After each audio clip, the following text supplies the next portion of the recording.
بسم الله الرحمن الرحيم.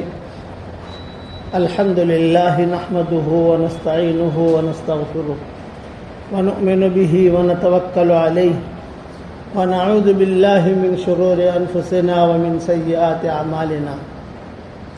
من يهده الله فلا مضل له ومن يضلله فلا هادي له ونشهد أن لا إله إلا الله وحده لا شريك له ونشهد أن سيدنا ومولانا محمدا عبده ورسوله صلى الله عليه وعلى آله وأصحابه وبارك وسلم تسليما كثيرا كثيرا.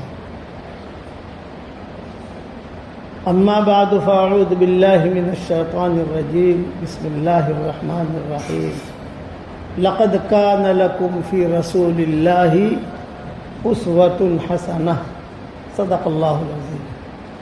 قابل احترام بھائیوں، دوستوں اور بزرگوں، سلسلہ وار مضمون حضرت محمد صلی اللہ علیہ وسلم کی سیرت کا پارٹ نمبر 20. اب حضرت خدیجہ رضی اللہ تعالیٰ عنہ حضور صلی اللہ علیہ وسلم کے بارے میں بہت متفکر تھی. کبھی عداس کے پاس لے جاتی تھی، کبھی بحیرہ راہب کے پاس لے جاتی تھی. وہ آیا ہوا تھا وہاں.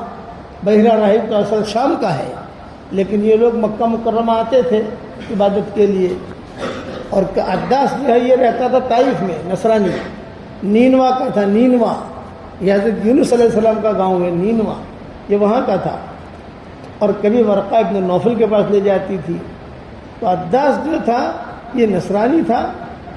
اس نے جب حضرت خدیجہ رضی اللہ تعالیٰ عنہ نے کہا کہ ان کے ساتھ ایسا ایسا معاملہ ہو رہا ہے، یہ رات کو سوتے بھی نہیں ہیں اور کھاتے بھی نہیں ہیں اور ہمیشہ کچھ نہ کچھ سوچتے رہتے ہیں، تو عداس نے کہا یہ ساری علامتیں جو ہے یہ قدوس کے آنے کی ہے.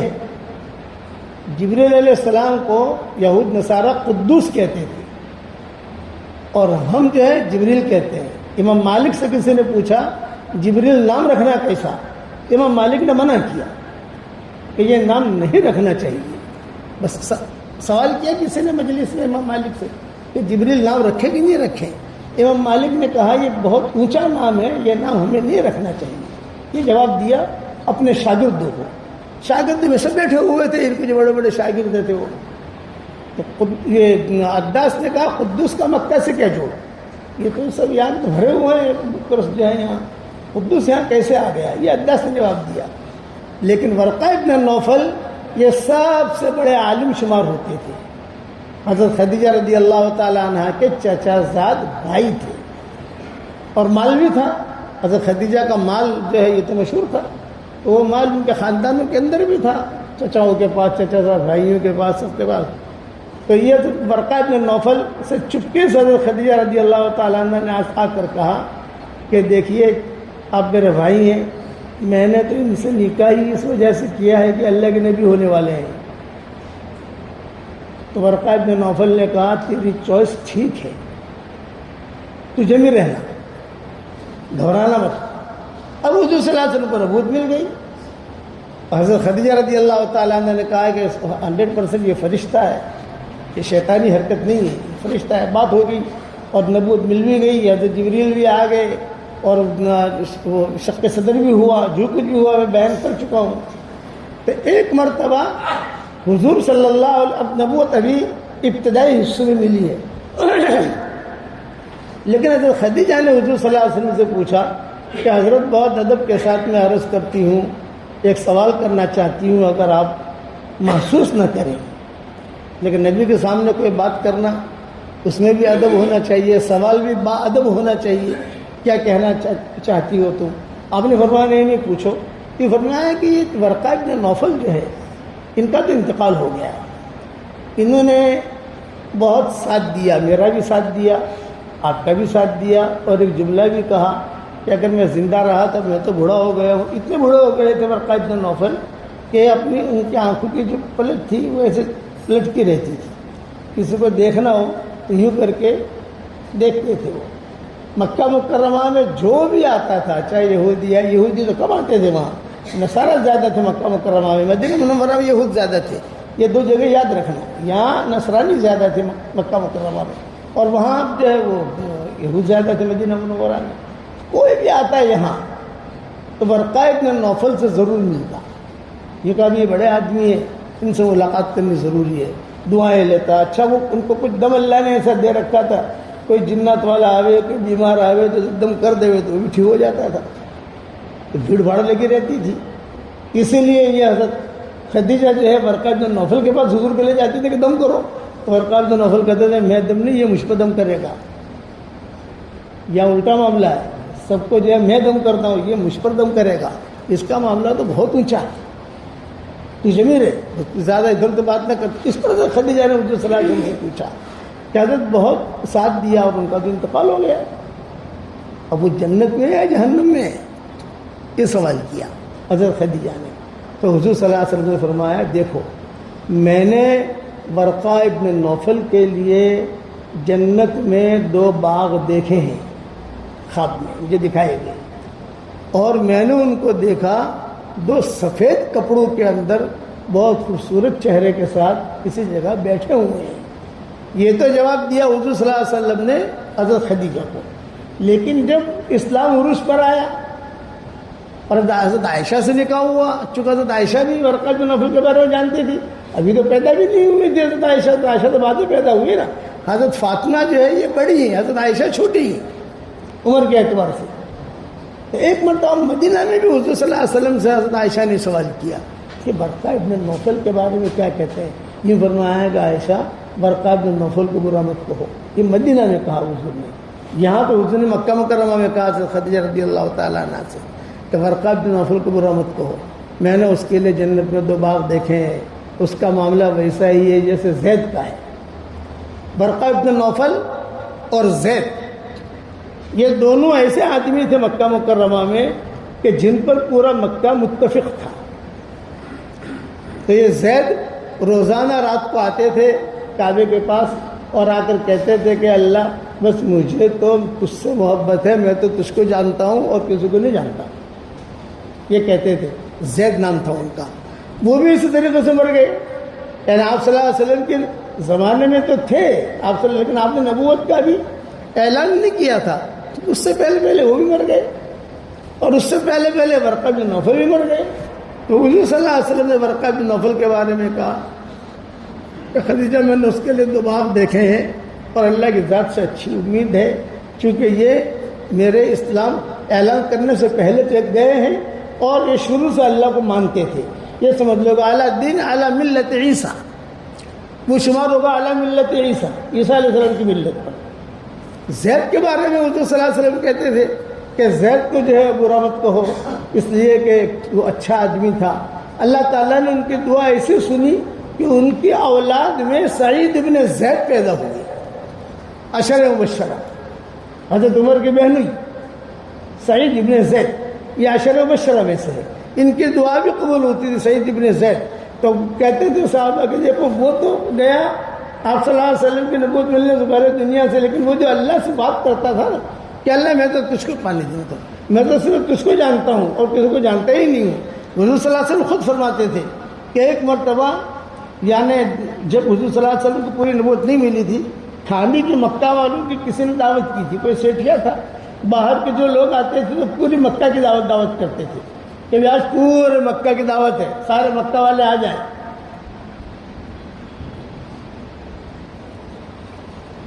تو آپ فرماتے تھے میں دور کھڑا ہوا دیکھ رہا تھا، دسترخوان لگ رہے تھے، سب ٹھاڑ کے ساتھ جو کھانا کھا رہے تھے، لیکن یہ زید جو ہے یہ آئے اور اپنا چہرہ دکھا کر ایسا ایسا ہاتھ کر کے چلے گئے، نہیں کھایا انہوں نے۔ تو کسی نے پوچھا بھی آپ تو بڑے آدمی ہیں یہاں کے مکہ کے، اب کھانے؟ بولے نہیں، میں جو ہے اس کھانے کو نہیں کھاتا جو اللہ کے نام کے علاوہ جس پر ذبح کیا گیا ہو۔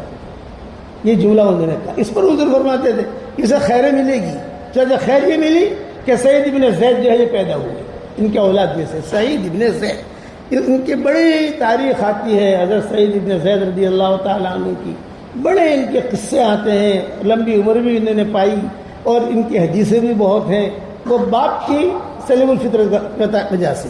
اچھا اب چونکہ یہ بات ظاہر ہو گئی تو حضور صلی اللہ علیہ وسلم نے حضرت خدیجہ سے کہا کہ دیکھو یہ بات تو یقینی ہے کہ اللہ نے مجھے نبی بنا دیا ہے، اب کیسے مکہ والوں کے سامنے پیش کریں؟ ڈر لگتا ہے، سارا مکہ جو ہے وہ اچھل پڑے گا، کرے نہیں بات کیا کہہ دی، اتنا پرانا ہمارا دھرم چلا آ رہا ہے۔ اور تو حضور صلی اللہ علیہ وسلم نے حضرت خدیجہ دونوں مشورہ کر رہے تھے کہ اب کیا کرنا چاہیے۔ سب سے پہلے حضرت خدیجہ نے اسلام قبول کر لیا، مجموعی طور پر مردوں میں، عورتوں میں، بچوں میں سب سے پہلے حضرت خدیجہ نے اسلام قبول کیا ہے، حضرت ابوبکر سے بھی پہلے، حضرت علی سے بھی پہلے۔ مجموعی طور پر دیکھا جائے کہ سب سے پہلے حضور صلی اللہ علیہ وسلم کے بعد کس نے مانی؟ یہ کہ حضرت خدیجہ رضی اللہ تعالیٰ عنہ نے مانی۔ تو حضور صلی اللہ علیہ وسلم اور حضرت خدیجہ یہ دونوں کے دونوں باتیں کر رہے تھے کہ اب ہم کیا کریں، اللہ کا کیا حکم آتا ہے۔ اتنے میں سامنے جبریل دکھائی دیے، تو حضور صلی اللہ علیہ وسلم نے حضرت خدیجہ سے کہا کہ وہ فرشتہ جو آتا ہے وہ آ گیا ہے، وہ سامنے کھڑا ہے، دیکھو۔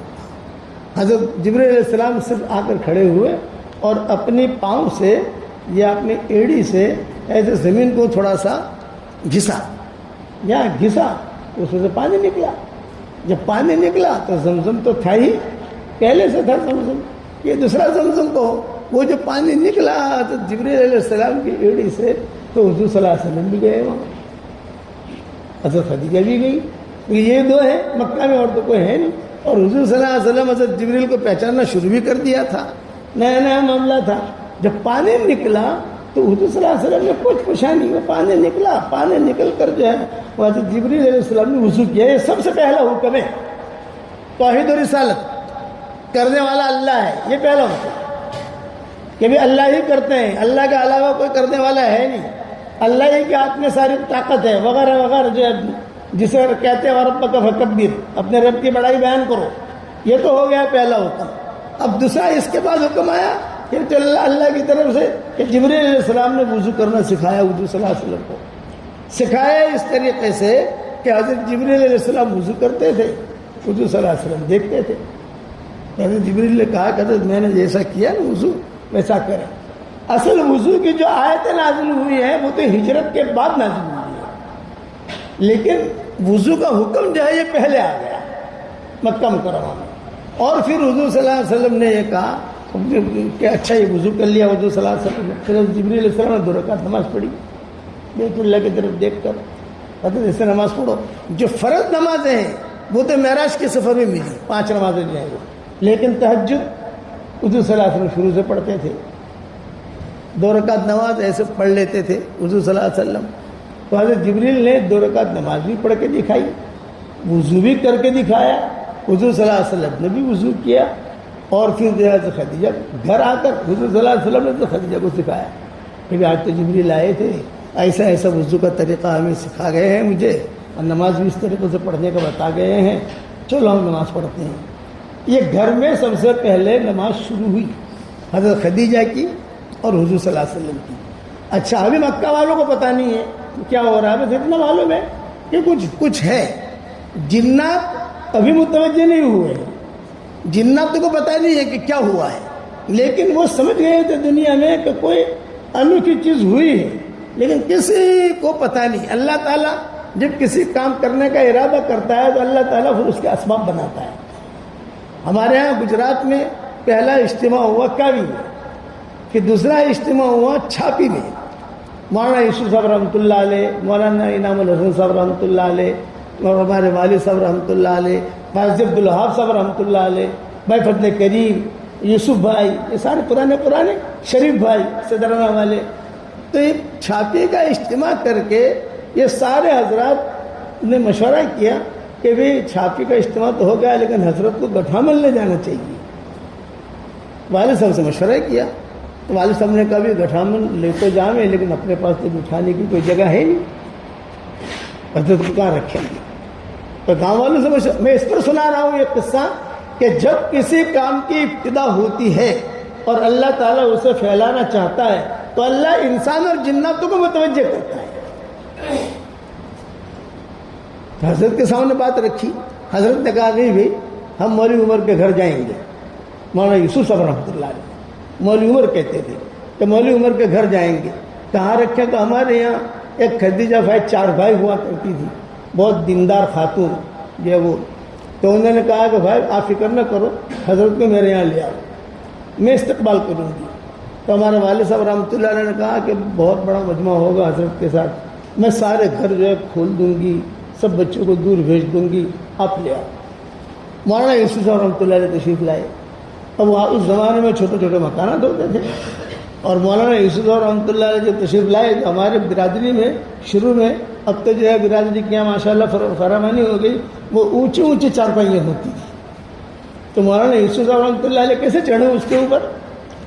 تو کسی نے، ابو بکر بھائی 4 بھائی تھے، اللہ ان کو غرق رحمت کرے، وہ کوئی ٹول لائے یا کوئی پاٹلا لائے، کوئی ایسا لائے، حضرت جی رحمۃ اللہ علیہ کو بٹھایا، اور مولانا انعام الحسن صاحب سے بھی کہا حضرت آپ بھی بیٹھیے. تو حضرت جی نے فرمایا نہیں بھی میں نیچے ہی بیٹھوں گا. لیکن ہماری خدیجہ پھوپھی جو تھی وہ انہوں نے کہا کہ بھائی دیکھنا اوپر پنکھا ہے، پنکھا کبھی حضرت ہاتھ اوپر کریں تو پنکھے کو ہاتھ نہ لگے. میں سامنے کھڑا ہوا تھا، میری عمر 5 سال یا 6 سال ہوگی انداز سے. تو مولانا یوسف رحمۃ اللہ علیہ نے پوچھا یہ لونڈا کس کا ہے؟ تو والد صاحب رحمۃ اللہ علیہ نے فرمایا میرا ہے. اچھا آپ کا لونڈا؟ یو پی میں لونڈا کہتے ہیں. آپ کا لونڈا؟ میں لاؤ میرے پاس تھا. مجھے بٹھایا اپنے گود میں بٹھا کر جو ہے میری پیشانی پر بوسہ دیا. یہ تو مجھے خوب یاد ہے کہ میری پیشانی پر بوسہ دیا. ابھی میرے پیشانی پر بوسہ دیا ہی تھا، اتنے میں باہر سے آواز آئی کہ جنت آ گئی.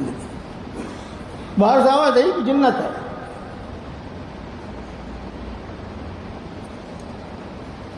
تو حضرت رحمۃ اللہ علیہ کا معمول تھا، کوئی مشورہ کرنا ہوتا تو مولانا انعام الحسن صاحب رحمۃ اللہ علیہ سے ضرور کرتے. امیر وہ تھے، لیکن یہ کہ ان سے رائے ملائے بغیر کوئی کام نہیں کرتے. یہ کہ جنت آئے. تو مولانا یوسف صاحب رحمۃ اللہ علیہ نے پھر بوسہ دیا. بوسہ دے کر مجھے حوالے کیا والد صاحب کے، بولے بچہ سنبھالو. اب مولانا انعام الحسن صاحب سے پوچھا بھائی وہ تو آ گئے، کیا کریں گے؟ مجمع بھی ہے سامنے. تو ہماری خدیجہ پھوپھی اللہ غریب رحمت کرے ان کو، انہوں نے کہا بھائی اندر بھی رومس ہے، وہ ایسا آگے بڑا روم ہوتا ہے، اندر چھوٹا روم ہوتا ہے، اس دور میں ایسا ہوتا تھا. تو ہاں یہ ٹھیک ہے. اندر جو ہے چلے گئے، جنات بھی چلے گئے، مولانا انعام الحسن صاحب بھی چلے گئے، مولانا یوسف صاحب بھی چلے گئے، اور ہمارے والد صاحب بھی چلے گئے. 1-2 ساتھی جو تھے چلے گئے. وہاں جو بھی باتیں ہوئی، جو بھی ہوا وہ ہوا. یہ میں حضور صلی اللہ علیہ وسلم کو جب نبوت ملی تو جنات میں حرکت میں آئے سب جگہ سے، کبھی کوئی نئی چیز آئی ہے، کوئی نئی چیز آئی. اور یہاں حضور صلی اللہ علیہ وسلم کا حال یہ کہ حضور صلی اللہ علیہ وسلم پریشان. لیکن ہمیشہ یاد رکھنا کہ سورج اپنی جتنی بھی گرمی دکھائے سمندر کو سکھا نہیں سکتا. سورج جتنی بھی گرمی دکھائے، بات یہ ہے جتنی بھی گرمی دکھائے، لیکن جو دین کا سمندر ہے اس کو سکھا نہیں سکتا. وہ بنیادوں کے ساتھ اوپر ہوا ہے، اور اللہ کی مدد کے ساتھ وہ اوپر ہوا ہے. وہ دین یہ بنیادیں تھی اس وقت میں. تو حضور صلی اللہ علیہ وسلم نے حضرت خدیجہ رضی اللہ تعالیٰ عنہ سے فرمایا کہ دیکھو کسی کو پتہ نہ چلے بھائی ہم تو نماز شروع کر دیں. تو حضرت خدیجہ نے اور حضور صلی اللہ علیہ وسلم نے چپکے چپکے گھر کے اندر 2 رکعت نماز پڑھنی شروع کی. حضور پڑھاتے تھے، حضرت خدیجہ رضی اللہ تعالیٰ عنہ پڑھتی تھی. حضرت علی چھوٹے تھے، یہ کھیلتے کھیلتے آ جاتے تھے. اب حضرت علی چھوٹے چھوٹے کھیلتے کھیلتے آ جاتے تھے تو دیکھتے تھے گھر یہ کیا. حضور صلی اللہ علیہ وسلم سے خدیجہ نے کہا کہ وہ علی آئے تھے، دیکھ گئے یہ. تو اس نے فرمایا کہ بڑا ٹینشن ہے یہ، علی نے دیکھ لیا اور اگر باہر جا کے کہہ دیا، خاص طور سے ابا سے جا کر کہہ دیا، ابو طالب سے، تو بڑا معاملہ ہوگا. دوسرے دن بھی آ گئے. خالی ایسا دیکھ کر چلے گئے. تو حضور نے ان کو بلایا اور بلا کر کہا علی بیٹھو، دیکھو ابھی تم بچے ہو، میں بھی تمہیں اللہ کی طرف بلاتا ہوں. ہم نے یہ نماز پڑھی ہے، لیکن مہربانی کر کے آپ مکہ میں کسی کو مت کہنا، اور خاص طور سے اپنے ابا سے مت کہنا. لیکن تمہارا ابا جو ہے یہ تو یعنی ہمارے گھر کے بڑا مسئلہ کھڑا ہو جائے گا. ابو طالب کو پتہ چل گیا. تو حضرت علی نے کہا کہ میں نہیں کہوں گا، لیکن اب وہ نماز کے وقت میں کھیلنے کے لیے آوے وہاں. ایک نئی چیز دیکھی نا علی نے تو نماز کے وقت میں آئے کھیلنے کے لیے. حضرت خدیجہ جو ہے بہت یہ کہے کہ کیا کروں, دروازہ بند نہیں کر سکتی کہ چپکے سے پڑھ لیں نماز ہم. اور یہ دو مسئلے کھڑے ہوئے. ایک مسئلہ تو کھڑا ہوا ہے اسد علی والا کہ وہ روزانہ اسی ٹائم پر جس ٹائم پر حضور صلی اللہ علیہ وسلم نماز پڑھتے تھے وہ آ جاویں, بیٹھ جاویں, گھر میں کچھ کام کریں. حضرت علی کو منع نہیں کر سکتے کیونکہ گھر کا آدمی وہی زندگی گزری ہے حضور صلی اللہ علیہ وسلم کی. اور دوسرا مسئلہ کھڑا ہوا عثمان ابن مظعون کا. عثمان ابن مظعون یہ حضور صلی اللہ علیہ وسلم کے خاص لوگوں میں تھے, کبھی حضور کو چھوڑا نہیں انہوں نے. جہاں حضور صلی اللہ علیہ وسلم نے نماز پڑھنا, یہ کرنا, وہ کرنا شروع کیا, وہ اپنا بوڑھیا بستر لے کر بھاگ گئے. تو آپ کو ٹینشن ہوا, ارے میرا ساتھی تھا تو یہ چلا گیا. وجہ کیا کہ تم نے نیا مذہب شروع کیا ہے, اور کوئی وجہ نہیں. کوئی بد اخلاقی نہیں کی حضور نے. حضرت خدیجہ برابر کھجوریں رکھتی تھی, کھانا جہاں حضور کو دیتی تھی تو وہاں ان کے لیے بھی پکتا تھا, عثمان ابن مظعون کے لیے.